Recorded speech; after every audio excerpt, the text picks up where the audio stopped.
JH Kannada stories ಈ ಚಾನೆಲ್ಗೆ ಎಲ್ರಿಗೂ ಸ್ವಾಗತ ಸುಸ್ವಾಗತ. ಇನ್ನು ನೀವು ನನ್ನ ಚಾನೆಲ್ನ ಸಬ್ಸ್ಕ್ರೈಬ್ ಮಾಡದೆ ಹೋದರೆ ಸಬ್ಸ್ಕ್ರೈಬ್ ಮಾಡ್ಕೊಳ್ಳಿ, ಹಾಗೆ ಲೈಕ್ ಮಾಡಿ. ಪ್ರಾಣಿಗಳು ನಾವು ಸ್ವಲ್ಪ ಪ್ರೀತಿ ಕೊಟ್ಟರೆ ಸಾಕು, ಅವು ಎಷ್ಟೊಂದು ಪ್ರೀತಿ ತೋರಿಸುತ್ತವೆ, ನಮಗೆ ಎಷ್ಟು ನಿಷ್ಠೆಯಿಂದಿರುತ್ತವೆ ಎಂಬುದು ಈ ಕಥೆಯಲ್ಲಿದೆ. ಹರಿಪುರ ಎಂಬ ದೊಡ್ಡದಾದ ಗ್ರಾಮ. ಆ ಗ್ರಾಮದಲ್ಲಿ ಒಬ್ಬ ಬಡ ಕೂಲಿಕಾರ ವಾಸವಾಗಿದ್ದ. ಅವನೇ ರಘು. ಒಂದು ಪುಟ್ಟ ಗುಡಿಸಲಲ್ಲಿ ಅವನ ಮಡದಿಯ ಜೊತೆ ವಾಸವಾಗಿದ್ದ. ಅವನು ಕಾಡಿಗೆ ಹೋಗಿ ಕಟ್ಟಿಗೆಯನ್ನು ಕಡಿದು ಅಲ್ಲಿಂದ ಕಟ್ಟಿಗೆಯನ್ನು ತೆಗೆದುಕೊಂಡು ಪೇಟೆಗೆ ಹೋಗಿ ಆ ಕಟ್ಟಿಗೆಗಳನ್ನೆಲ್ಲ ಮಾರಿ ಬಂದ ಹಣದಲ್ಲಿ ಅವನು ಜೀವನ ನಡೆಸುತ್ತಿದ್ದ. ಇದೇ ಅವನ ದಿನಚರಿಯಾಗಿತ್ತು.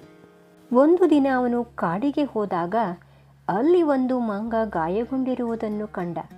ಅಲ್ಲೇ ಅನಾಥವಾಗಿ ಬಿದ್ದಿತ್ತು. ಆ ಮಂಗವನ್ನು ನೋಡಿ ಇವನಿಗೆ ಕರುಣೆ ಉಕ್ಕಿ ಬಂತು. ಅವನು ದಯಾಮಯಿಯಾಗಿದ್ದ. ಆ ಮಂಗ ತುಂಬ ಗಾಯಗೊಂಡಿದ್ದರಿಂದ ಅದಕ್ಕೆ ಏಳಲು ಸಹ ಆಗುತ್ತಿರಲಿಲ್ಲ. ಹೀಗೆಯೇ ಅವನು ಅದನ್ನು ನೋಡಿ ಪ್ರೀತಿಯಿಂದ ಮಾತನಾಡಿಸಿದ.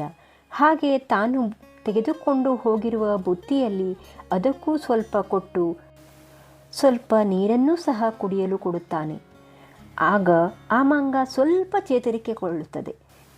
ಹೀಗೆಯೇ ಆ ಮಂಗಕ್ಕೆ ಗಾಯಕ್ಕೆ ಉಪಚಾರವನ್ನು ಮಾಡುತ್ತಾನೆ. ಆ ಮಂಗ ತುಂಬ ಕೃತಜ್ಞ ಭಾವದಿಂದ ಅವನನ್ನು ನೋಡುತ್ತದೆ. ಅದೇ ಸಮಯಕ್ಕೆ ಸರಿಯಾಗಿ ಒಂದು ಋಷಿಮುನಿಗಳು ಅದೇ ದಾರಿಯಲ್ಲಿ ಬರುತ್ತಾರೆ. ಈ ರಘು ಆ ಮಂಗವನ್ನು ಉಪಚರಿಸುತ್ತಿರುವುದನ್ನು ನೋಡಿ ಅವರಿಗೆ ತುಂಬ ಸಂತೋಷವೆನಿಸುತ್ತದೆ. ಈ ಮಂಗಕ್ಕೆ ಉಪಚಾರವನ್ನು ಮಾಡಿದ ಇವನಿಗೆ ತುಂಬ ಧನ್ಯವಾದವನ್ನು ಹೇಳುತ್ತಾರೆ. ಹಾಗೆಯೇ ಇದರಿಂದ ಆ ಮಂಗಕ್ಕೆ ಒಂದು ವರವನ್ನು ಕೊಡುತ್ತಾರೆ. ಆ ಮಂಗ ನಿನ್ನ ಜೊತೆ ಇದ್ದರೆ ಅದು ಮಾತನಾಡುತ್ತದೆ ಎಂದು ಹೇಳುತ್ತಾರೆ. ಹಾಗೆಯೇ ಅದಕ್ಕೆ ಮಾತನಾಡುವ ವರವನ್ನು ಕೊಡುತ್ತಾರೆ. ಹಾಗೆಯೇ ರಘು ಅವರಿಗೆ ಧನ್ಯವಾದವನ್ನು ಹೇಳಿ ಮಂಗವನ್ನು ಮನೆಗೆ ಕರೆದುಕೊಂಡು ಬರುತ್ತಾನೆ. ಮತ್ತೆ ನಡೆದ ವಿಚಾರವನ್ನೆಲ್ಲ ಪತ್ನಿಯ ಬಳಿ ಹೇಳುತ್ತಾನೆ. ಆ ಪತ್ನಿ ಮತ್ತು ರಘು ಇಬ್ಬರು ಆ ಮಂಗನನ್ನು ತುಂಬ ಪ್ರೀತಿಯಿಂದ ನೋಡಿಕೊಳ್ಳುತ್ತಾರೆ. ಆ ಮಂಗ ಕೂಡ ಅವನಿಗೆ ಕೃತಜ್ಞವಾಗಿರುತ್ತದೆ. ಹಾಗೆ ಅವನನ್ನು ತುಂಬ ಸ್ನೇಹದಿಂದ ನೋಡುತ್ತದೆ. ಮತ್ತು ಅವನು ಎಲ್ಲಿ ಕೆಲಸಕ್ಕೆ ಹೋದರೂ ಅಲ್ಲಿ ಅವನ ಜೊತೆ ಹೋಗುತ್ತದೆ, ಅವನಿಗೆ ಸಹಾಯವನ್ನು ಮಾಡುತ್ತದೆ. ಹೀಗೆಯೇ ದಿನಗಳು ಉರುಳುತ್ತದೆ. ರಘುವಿನ ಪತ್ನಿಗೆ ತುಂಬ ಕಾಯಿಲೆ ಬೀಳುತ್ತದೆ. ಆಗ ಅವನ ಹಣವೆಲ್ಲ ಆ ಕಾಯಿಲೆಗೆ ಖರ್ಚಾಗುತ್ತದೆ. ಇದರಿಂದ ರಘು ಚಿಂತಾಕ್ರಾಂತನಾಗಿ ತನ್ನ ಪೇಟೆಯಲ್ಲಿರುವ ಅಕ್ಕನ ಬಳಿ ಹೋಗುತ್ತಾನೆ. ಸ್ವಲ್ಪ ಹಣ ಇದ್ದರೆ ಕೊಡುತ್ತೀಯಾ ಎಂದು ಕೇಳುತ್ತಾನೆ. ಸಾಲ ರೂಪದಲ್ಲಿ ಕೊಡು, ನಾನು ಆಮೇಲೆ ನಿನಗೆ ಅದನ್ನು ಹಿಂದಿರುಗಿಸುವೆ ಎಂದು ಹೇಳುತ್ತಾನೆ. ಆದರೆ ಹಾಗೆಯೇ ಅವನ ಅಕ್ಕ ಯಾವುದೇ ಸಹಾಯವನ್ನು ಮಾಡುವುದಿಲ್ಲ. ಹಾಗೆಯೇ ಮನೆಗೆ ಹಿಂದಿರುಗುತ್ತಾನೆ. ಅಲ್ಲಿ ಅವನ ಮಡದಿ ಆ ಮಂಗನ ಹತ್ರ ತುಂಬ ವಿಷಾದದಿಂದ ಮಾತನಾಡುತ್ತಿರುತ್ತಾಳೆ. ನನ್ನ ಕಾಯಿಲೆಗೆ ಹಣ ಹೊಂದಿಸುವುದು ಹೇಗೆ ಎಂದು ಚಿಂತೆಯಾಗಿದೆ ಎಂದು ಹೇಳುತ್ತಾ ಬೇಜಾರು ಮಾಡಿಕೊಳ್ಳುತ್ತಾಳೆ. ಹಾಗೆಯೇ ಇವನೂ ಕೂಡ ಅದೇ ರೀತಿ ತನ್ನ ಬೇಜಾರನ್ನು ಆ ಮಂಗನ ಹತ್ರ ತೋಡಿಕೊಳ್ಳುತ್ತಾನೆ.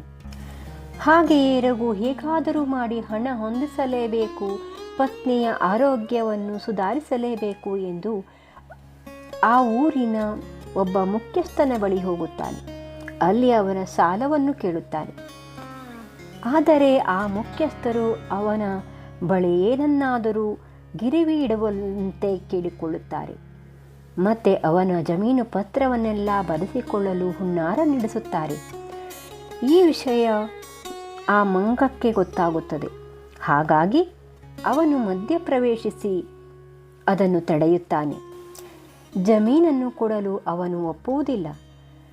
ಹಾಗೆಯೇ ಅವನು ತಾನು ಇದಕ್ಕೆಲ್ಲ ಪರಿಹಾರವನ್ನು ಹುಡುಕುತ್ತೇನೆ ಎಂದು ಆ ಋಷಿ ಮುನಿಯನ್ನು ಹುಡುಕುತ್ತಾ ಕಾಡಿನ ಕಡೆಗೆ ಹೊರಡುತ್ತಾನೆ.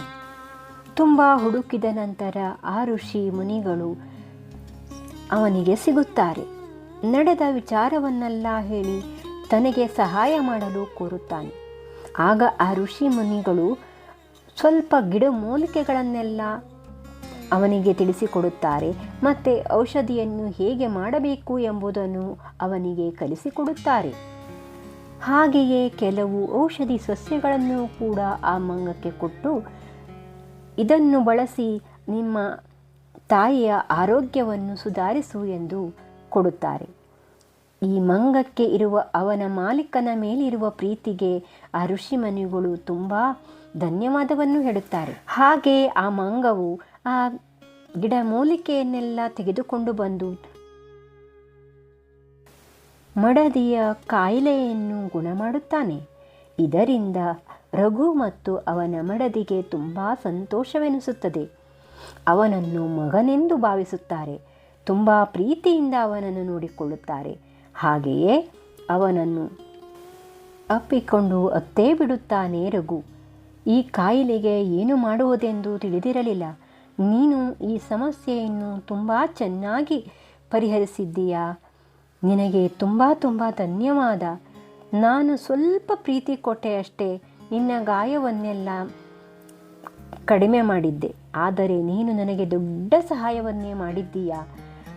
ಹಾಗಾಗಿ ನಿನ್ನನ್ನು ನಾನು ಮರೆಯುವುದಿಲ್ಲ ಎಂದು ಆ ಮಂಗನ ಹೆಸರಲ್ಲಿ ಒಂದು ಸಸ್ಯವನ್ನು, ಮರವನ್ನು ನೆಡುತ್ತಾರೆ. ಇದು ಶಾಶ್ವತವಾಗಿ ಆ ಮಂಗನ ಹೆಸರಲ್ಲಿ ಇರುತ್ತದೆ. ಅದಕ್ಕೆ ಚಿಂಟು ಎಂದು ಹೆಸರಿಡುತ್ತಾರೆ. ಮುಂದಿನ ದಿನಗಳಲ್ಲಿ ಚಿಂಟು ಕೂಡ ಆ ಮನೆಯ ಸದಸ್ಯನಂತೆ ಆಗಿಬಿಡುತ್ತಾನೆ. ಈ ಕಥೆ ಇಷ್ಟ ಆದರೆ ಲೈಕ್ ಮಾಡಿ, ಶೇರ್ ಮಾಡಿ, ಕಾಮೆಂಟ್ ಮಾಡಿ. Thank you for watching. Bye. ಮುಂದಿನ ವಿಡಿಯೋದಲ್ಲಿ ಸಿಗ್ತೀನಿ.